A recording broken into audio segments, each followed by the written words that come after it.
లక్ష్మి పక్కకు వచ్చి అర్జున్ గారు చేసిన పనిని గుర్తు చేసుకొని చాలా భయపడుతూ ఆలోచిస్తూ ఉంటుంది. ఇంకా అమ్మమ్మ గారు అన్న మాటలన్నీ గుర్తు చేసుకుంటూ ఉంటుంది.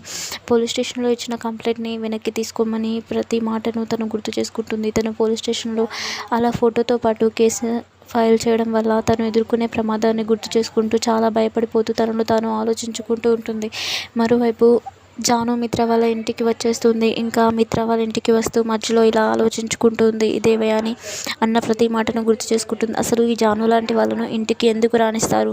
అసలు ఇలాంటి వాళ్ళు పిలిచినా కూడా మళ్ళీ మళ్ళీ అలానే వస్తారు. కొద్దిగైనా సిగ్గుండాలి అని చెప్పి దేవయాని అన్న మాటలని గుర్తు చేసుకుంటూ గుమ్మంలోకి అడుగు పెట్టడానికి ఆలోచిస్తూ ఉంటుంది. ఇంకా అంతలో అక్కడికి అరవింద వచ్చేస్తుంది. జాను అని చెప్పి ప్రేమగా పిలిచి లోపలికి దా అని చెప్పి జానుని లోపలికి పిలుచుకుంటుంది. ఇంకా జాను కూడా లోపలికి వెళ్ళిపోయి అరవిందతో పాటు సోఫాలో కూర్చుంటుంది. ఇంకా అంతలో జానుతో ఇంకా అరవింద ఎలా మాట్లాడుతుంటే, ఏంటి జాను ఎందుకు ఇలా వచ్చావు అని చెప్పి మాట్లాడుతూ ఉంటే, ఇంతలో అక్కడికి మిత్ర వచ్చేసి నేనే పిలిచానమ్మా జానుని అని చెప్పి అంటాడు.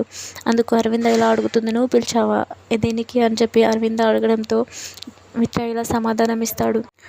జాను జీవితానికి ఒక దారి చూపిద్దామని చెప్పి ఇక్కడికి పిలిపించడానికి కారణం ఉంది అమ్మ అని చెప్పి మాట్లాడుతూ ఉంటే ఇంకా జానుతో మాట్లాడుతూ నెమ్మదిగా లక్ష్మి కోసం మధ్యలో తీస్తూ ఇలా లక్ష్మిని మాట్లాడుతూ ఉంటాడు. లక్ష్మి చాలా మన కుటుంబానికి ఎంత మోసం చేసిందో తెలుసు కదా అమ్మ, కానీ నేను లక్ష్మి అలా చేసిందని జాను జీవితాన్ని అలా ఊరికే వదిలేయాలనుకోవట్లేదు. జాను జీవితానికి నేను బాధ్యత తీసుకుంటాను అని చెప్పి మాట్లాడుతూ ఉంటుంది.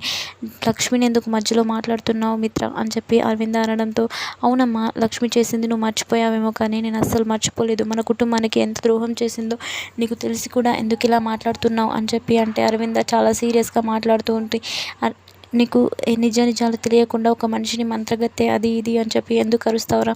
అసలు ఫస్ట్ ఏదైనా సరే తెలుసుకొని మాట్లాడాలి అని చెప్పి అంటే, నేను అరుస్తానమ్మా, అలానే మాట్లాడతాను. లక్ష్మి ఖచ్చితంగా మన ఇంటికి మోసం చేసింది, మనకి చాలా పెద్ద ద్రోహం చేసింది. లక్ష్మి చేసిన పని మంచిది కాదు కాబట్టే ఆ పైలోకానికి తొందరగా వెళ్ళిపోయింది అని చెప్పి మిత్ర లక్ష్మిని తిడుతూ ఉంటాయి. ఇంకా దేవయాని మనీష చాలా సంతోషిస్తూ ఉంటారు. లక్ష్మి చేసిన పనికి నేను అసలు మర్చిపోలేను, తను ఎంత పెద్ద ద్రోహం చేసిందో నేను అసలు గుర్తు చేసుకుంటేనే చాలా కోపం వచ్చేస్తుంది.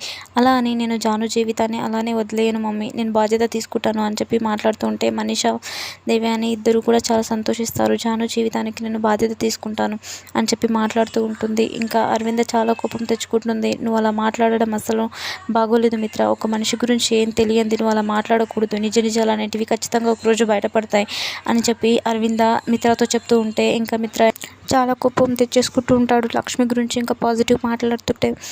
అదంతా చూస్తున్న మనీష దేవయాని కూడా చాలా సంతోషంగా ఫీల్ అవుతూ ఉంటారు. లక్ష్మిని బాగా తిడుతున్నాడు అని చెప్పి చాలా సంతోషంగా ఫీల్ అవుతూ అక్కడ చూస్తూ ఉంటారు. ఇంకా మిత్ర మాట్లాడుతూ ఉంటే చాలా కోపంగా లక్ష్మి గురించి మాట్లాడుతూ ఉంటే అరవింద మాత్రం ఏమనలేక అలానే చూస్తూ ఉండిపోతుంది. ఇంకా విషయంలోకి వచ్చేస్తాడు మిత్ర. జానుతో ఇలా మాట్లాడుతూ ఉంటాడు, నేను ఇక్కడికి జానుని పిలిపించడానికి కారణం ఉంది అని చెప్పి అంటే, ఏంటి ఆ రీజన్ అని చెప్పి అరవింద కూడా అందరూ షాకింగ్గా అలానే ఎదురు చూస్తూ ఉంటాడు. ఇంకా మిత్ర చెప్పేస్తాడు. జాను ఇంకా అడిగేస్తుంది, ఏంటి విషయం బావగారు నన్ను ఎందుకు పిలిపించారు అని చెప్పి జాను అడగడంతో మిత్ర ఇలా సమాధానం ఇస్తాడు. మా వివేక్కి ఆల్రెడీ ఒక సంబంధం చూశారు, మా పిన్ని ఆ సంబంధానికి ఫిక్స్ అయిపోయింది అని చెప్పి మాట్లాడుతూ ఉంటే జానుకి ఏమీ అర్థం కాక సీరియస్గా అలానే చూస్తూ ఉంటుంది. అక్కడి వాళ్ళందరూ సీరియస్గా అలానే చూస్తూ ఉంటారు. మనీషా దేవయాని మాత్రం సంతోషంగా చూస్తారు.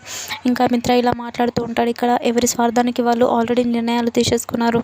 ఇంకా నీ జీవితం గురించి నేను బాధ్యత, నువ్వు ఎవరిపైన దేనిపైన ఆశలు పెట్టుకోకూడదు అని చెప్పి జానుతో మాట్లాడుతూ ఉంటే జాను ఏమనలేదు, అరవింద కూడా ఏమనలేక అలాగే నించొని చూస్తూ ఉంటారు.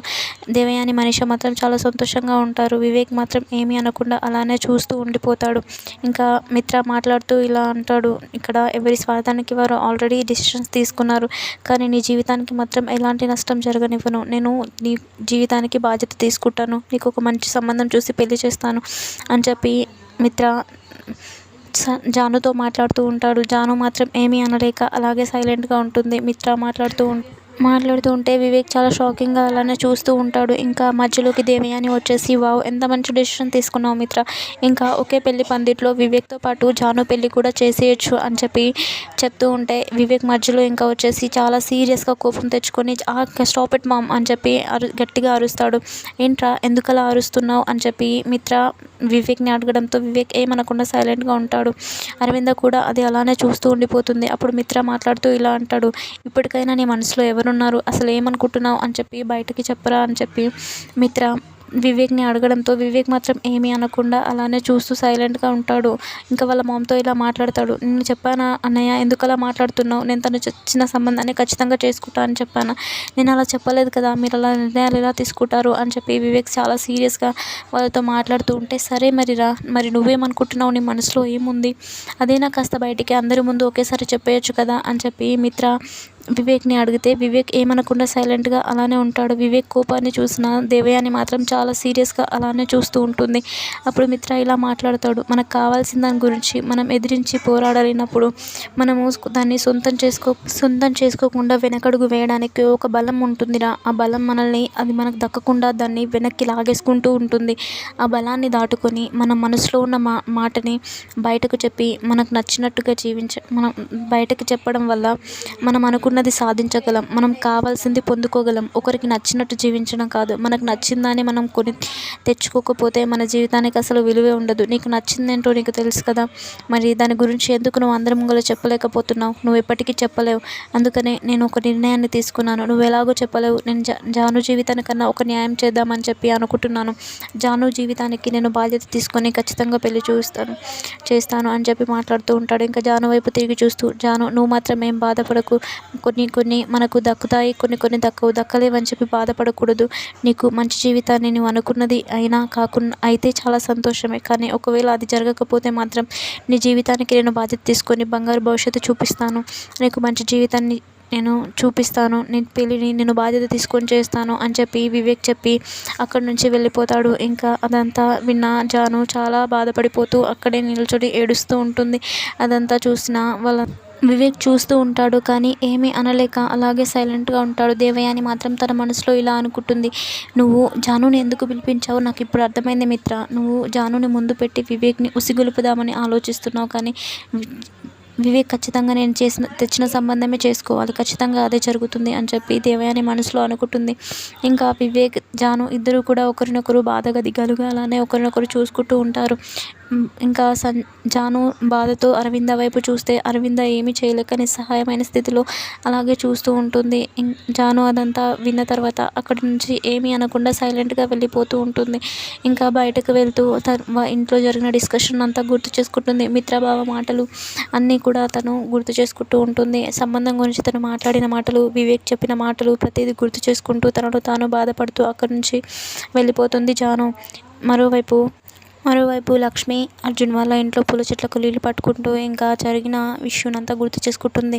అర్జున్ గారితో తను హార్ష్గా మాట్లాడిన ప్రతి మాటను గుర్తు చేసుకుంటూ బాధపడుతూ ఉంటే అక్కడికి వెంటనే అర్జున్ వాళ్ళ అమ్మగారు వచ్చేసి లక్ష్మి అంటూ బాధగా పిలిస్తే ఏం జరిగింది అని చెప్పి అడుగుతూ ఉంటే అర్జున్ అంటూ కలవరిస్తుంది. ఇంకా లక్ష్మి అర్జున్ దగ్గరికి వెళ్ళి చూస్తే అక్కడ అర్జున్ గారు మంచం పైన తాగి పడిపోతారు. ఎందుకలా అతను ఇంకా అర్జున్ని లేపి కూర్చోబెడుతుంది. ఎందుకని మీరు ఇలా తయారయ్యారు, 5 సంవత్సరాల క్రితం ఇలాంటి చేయను, మందు తాగును అని చెప్పి మాట ఇచ్చారు, మీరు ఎందుకని మాట తప్పారు అని చెప్పి అంటూ ఉంటే ఇంకా వాళ్ళ అమ్మగారు మధ్యలో వచ్చేసి ఇలా మాట్లాడతాడు, చూసావా 5 సంవత్సరాల క్రితం వదిలేసింది, ఇప్పుడు మళ్ళీ స్టార్ట్ చేశాడు, తను బాధగా దిగాలుగా ఉంటే తప్ప ఇలా చేయడు అని చెప్పి మాట్లాడుతూ ఉంటే లక్ష్మి ఇలా అంటుంది, ఆ బాధకు దిగులుకు నేనే కారణం కదా, నేనే బాధ కలిగేలా మాట్లాడాను కదా అర్జున్ గారు అని చెప్పి మాట్లాడితే అర్జున్ గారు అదేం లేదు లక్ష్మి, నువ్వేం కారణం కాదు అని చెప్పి మాట్లాడుతూ ఉంటే ఇంకా లక్ష్మి ఇలా అంటుంది, అవును నేనే కారణం, నేనే మిమ్మల్ని కోపపడేలా మాట్లాడాను, నేనే మిమ్మల్ని హార్ష్గా మాట్లాడాను, దానికి కారణం ఉంది, మీరు నా గతాన్ని తెలుసుకోవాలని మరి పదే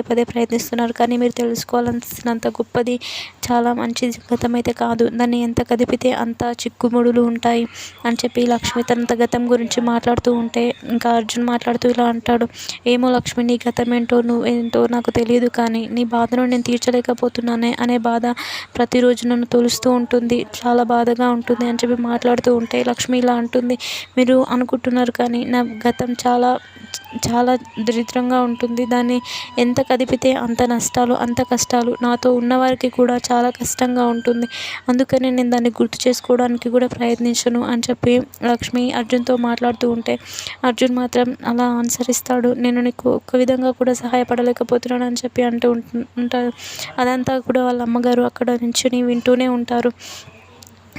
ఉంటే ఇంకా లక్ష్మి అర్జున్తో మాట్లాడుతూ ఇలా అంటుంది, మీరు ఈరోజు నేను ఇక్కడ ఉన్నాను, నాకు జీవితానికి ఒక దారి దొరికింది, నా కుటుంబంలో నా కొడుకు ఈరోజు ఒక మంచి చదువు చదువుతున్నాడు, దానికి మీరే కారణం, నాకు మీ మీద మంచి అభిప్రాయం ఉంది అని చెప్పి లక్ష్మి అక్కడి నుంచి వెళ్ళిపోతుంది. అప్పుడు అర్జున్ వాళ్ళ అమ్మగారితో చాలా ఎక్సైటెడ్గా ఫీల్ అవుతూ, చూసావా అమ్మ, మనసులో ఉన్న ప్రేమను ఈరోజు లక్ష్మి బయట పెట్టినట్టుంది కదా అని చెప్పి వాళ్ళ అమ్మగారితో మాట్లాడుతూ ఉంటే, అవునరా అర్జున్, లక్ష్మికి నువ్వు అంటే చాలా ఇష్టమే, ఈరోజు ఇండైరెక్ట్గా అది చెప్పేసింది అని చెప్పి వాళ్ళ కొడుకుతో మాట్లాడుతూ ఉంటుంది. ఇంకా లక్ష్మి పైన లోపల అర్జున్ ప్రేమ పెంచుకుంటాడు. ఇంకా వాళ్ళ తల్లి కొడుకులు ఇలా మాట్లాడుకొని ఒకరినొకరు చాలా సంతోషంగా ఫీల్ అవుతూ ఉంటారు. జాను మాత్రం మరోవైపు జాను తను జరిగిన ఇన్సిడెంట్స్ని మొత్తం గుర్తు చేసుకుంటూ ఉంటుంది. గుర్తు చేసుకుంటూ స్కూల్కి బయలుదేరి వెళ్ళిపోతున్నప్పుడు సడన్గా అక్కడికి వివేక్ వచ్చి కనిపిస్తాడు. వివేక్తో మాట్లాడుతూ ఇలా అంటుంది. వివేక్ కనిపించి జానుతో ఇలా మాట్లాడతాడు, ఏడ్చేసి జాను, నీ కళ్ళలో ఉన్న ఆ 2 చుక్కలకి నేనే కారణం కదా, వాటిని ఏడ్చేసి నీ బాధనంతా తుడిచేసుకో అని చెప్పి వివేక్ చెప్తూ ఉంటే, అవి ఏడిస్తే పోతాయంటే నేను రోజుకు 100 సార్లు ఏడవచ్చు, కానీ అలా కుదరదు, నేను కట్టెకాలే వరకు ఏడుపు ఇలాగే కంటిన్యూ చేయాలి అని చెప్పి జాను వివేక్తో చెప్తుంది. వివేక్ మాత్రం ఏమీ అనలేక అలాగే చూస్తూ ఉంటాడు. ఇంకా ఒకరినొకరు బాధతో చూసుకుంటూ ఉంటారు. Do like and subscribe for movie.